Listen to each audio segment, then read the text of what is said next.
Ladies and gentlemen, hello and welcome to another LEGO Train MOC Showcase video. This is another locomotive in the custom TLR class. This is a 462 mixed traffic locomotive. I'm going to call it mixed traffic because my large grey engine and my large streamlined engine are both planned to be for passenger trains. So let's have another one for freight, or at least mixed traffic.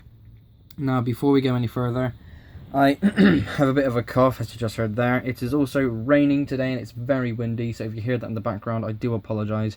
But I need to get on and record. There's so much I can do today, and I'm not going to let the weather make noises in the background and let that bother me.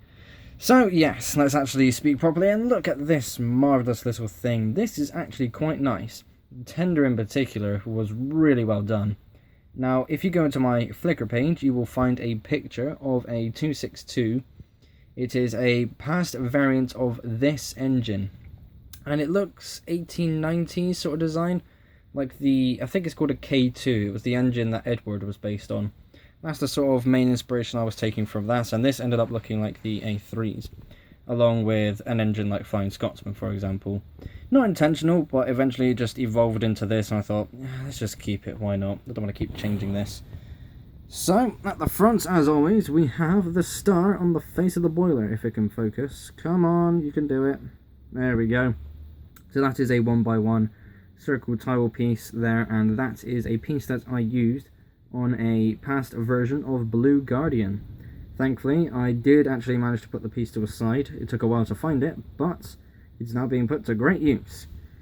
Along the side of the locomotive, on both sides, is a yellow stripe, and the yellow stripe starts or ends, whichever way you want to look at it, at the buffers. So yes, these are yellow buffers, and I think this looks quite nice, very colourful indeed. Very IKEA colour scheme.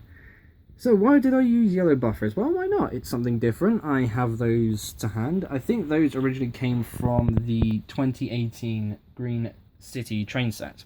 There is a siding that it comes with and a set of buffers that you can build. And I'm pretty sure I'm correct with this, because the buffers that it came with, or at least this is what I remember taking it off of, the buffer pieces themselves were yellow. So yeah, so that's where that comes from. The wheels are blue as well. Look at that. Amazing. Nice to see some more colour.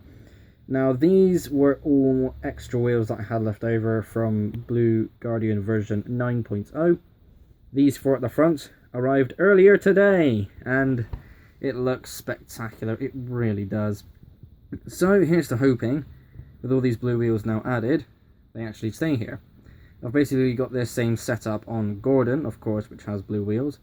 And I think even the spacing is the same. Actually, no, that's a lie. The drive wheels are further spaced apart on this model than they are to Gordon. But nonetheless, it looks marvellous. The funnel design is also a 2x2... Come on, focus. Damn camera. One day I really need to upgrade. But yes, this is a 2x2 circle piece and a 1x1 cheese tile to kind of smooth it out to... Well, yeah.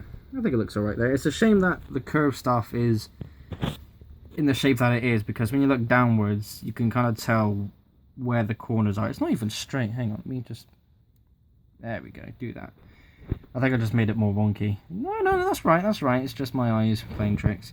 That'll do. But yes, the overall front look of the boiler isn't too unique, though. Whilst it's definitely a nice looking boiler, one that I'm very proud of, it's something I've built before. Piston power, of course, and this was a bit annoying because with how this was all being set up with the yellow stripes, this whole cylinder detail was very fragile. You know what, I'm kind of glad it did that. So that is how it all kind of sticks together. And that's not really a good thing, because this is only being held on by one stud. There's no plates underneath for it to hang on to. It's actually flat. If I take it upside down, there we go. We'll just do it this way. There we go. So long as I've got enough light to be able to see it. So yeah, the actual 2x1 Technic brick here is flat with the rest of all these plates. And it has to be at this height for it to work, and it all doesn't bump into things. And I also need to keep it that low down so I can actually see the yellow stripes side on. If I raise it any higher, yes, I can put it on a plate, but I won't be able to see that yellow stripe, and that's one of the key things about this. Just press it all down, make sure it all stays on. go back on the track. Come on, we got this. There we go. Excellent. Now then, the tender. What a tender. This was one of the first tenders that I built. This was the first... this was the first tender engine that I built, and therefore the first tender of the custom class. And this inspired the shape for the new tender on my 482 grey tender engine. This looks marvellous.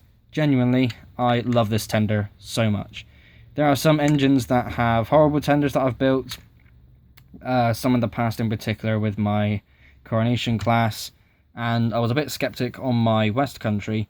But some of those eventually turned out to be okay. And some of the more better looking tenders, this is up there.